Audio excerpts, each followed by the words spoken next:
श्री श्री राधा विनोद के एकांतिक सेवा संपत्ति विशिष्ट श्री पद्मनाभ के पुत्र श्री लोकनाथ गोस्वामी महाराज प्रभु की मैं वंदना करता हूँ। जासोहर के अंतर्गत तालखड़ी गांव में पूर्व की ओर काचनापारा में श्री पद्मनाभ भट्टाचार्य अपनी पत्नी श्रीमती सीता देवी के साथ रहा करते थे।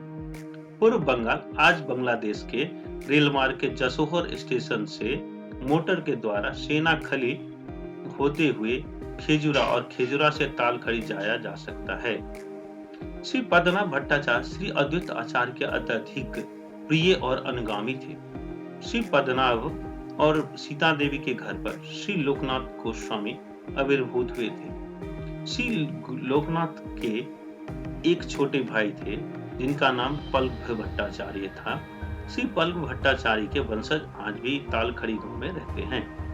बचपन से ही श्री लोकनाथ गोस्वामी संसार की ओर से उदासीन थे। पिता माता और घर को छोड़कर वे नवद्वीप में श्री मायापुर में श्री गौर सुंदर के श्री चरण कमलों में दर्शन करने उपस्थित हो गए। श्री गौर सुंदर ने श्री लोकनाथ का प्रेम पूर्वक आलिंगन करके शीघ्र ही वृंदावन धाम जाने का आदेश दे दिया। परंतु श्री लोकनाथ स्वामी ने अनुगमन के द्वारा जान लिया कि महाप्रभु 2-3 दिनों में के बीच में ही गृह त्याग करेंगे। तभी वे अत्यधिक व्याकुल हो गए। महाप्रभु श्री लोकनाथ के मन के भावों को समझ गए, अतः उन्होंने अनेक प्रकार के ढाढ़स बंधाया और कहा कि वृंदावन धाम में उनका पुनः मिलन होगा। इस विषय में नरहरि चक्रवर्ती ठाकुर ने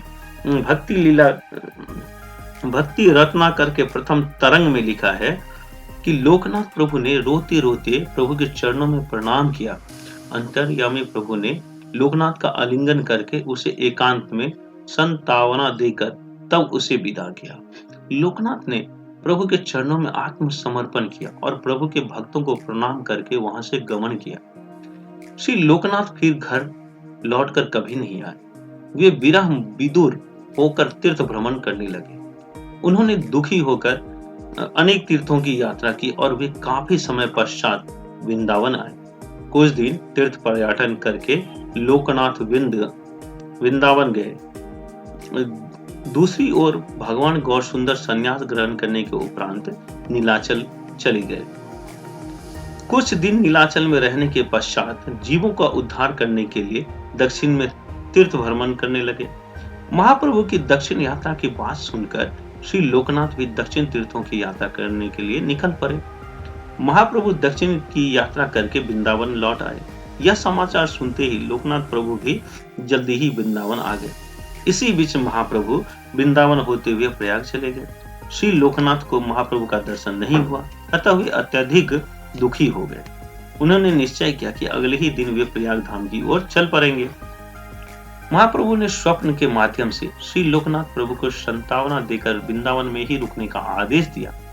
श्री लोकनाथ अज्ञात रूप से ब्रज में निवास करने लगे।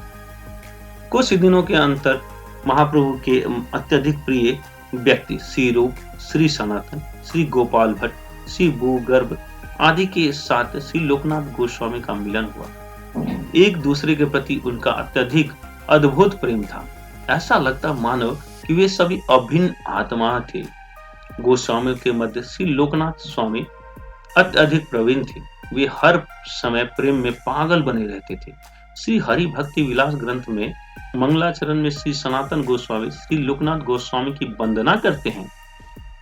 श्री वृंदावन प्रिय श्री गोविंद देव के पाद आश्रित श्रीमद काशेश्वर और श्रीमद लोकनाथ स्वामी एवं श्रीमद कृष्ण दास कविराज की मैं वंदना करता हूँ। वृंदावन के प्रत्येक वन में श्री कृष्ण की सारी लीलास्थाओं का दर्शन करते हुए लोकनाथ गोस्वामी आनंद पूर्वक भ्रमण करने लगे। छात्रवन के निकट उमराव गांव में किशोरी कुंड के किनारे कुछ दिन तक उन्होंने वास किया। उनकी तीव्र इच्छा हुई कि वे श्री विग्रह की सेवा करें। अंतर्यामी प्रभु ने इस इच्छा को जानकर स्वयं ही एक विग्रह उनके हाथों में सौंपकर उन्हें कहा, तुम इनकी पूजा करो। और इस विग्रह का नाम है राधा विनोद। विग्रह दाता आसमातक ही कहीं अंतर्धान हो गया। श्री लोकनाथ गोस्वामी उन्हें फिर से देख नहीं पाए। वे अत्यधिक चिंता आतुर हो गए।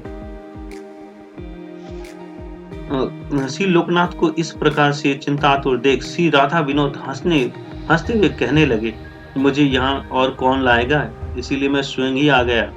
मैं इस उमराव गांव में जंगल में रहता हूँ। यह जो किशोर कुंड तुम्हें दिखाई दे रहा है, वही मेरा घर है। तुम जल्दी से मुझे कुछ खाने के लिए दे दो। श्री लोकनाथ गोस्वामी के आनंद की कोई सीमा ही नहीं थी। प्रेमाधार पर तैरते तैरते ही उन्होंने उसी समय कुछ नैवेद्य तैयार किया और फिर ठाकुर जी को भोग लगाया। इसके पश्चात फूलों का शयन कराते हुए ठाकुर जी को लिटा दिया।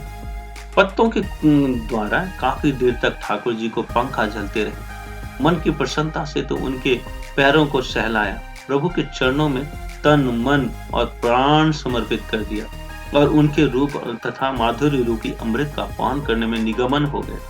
श्री लोकनाथ स्वामी गोस्वामी महाराज अनिकेत थे। गांव के वासी गोपों ने जब उनकी वचन कुटी तैयार करनी चाही तो वे इसके लिए तैयार नहीं हुए। श्री राधा विनोद के रहने के लिए उन्होंने एक झोला बनाया जो हर समय उनके कंधे पर झूलता रहता था। श्री राधा विनोद उनके कंठमणि जैसे थे। उनका वह झोला ही मंदिर स्वरूप था। उनके शरण आचरण से ही चरम वैराग्य का परिचय मिलता था।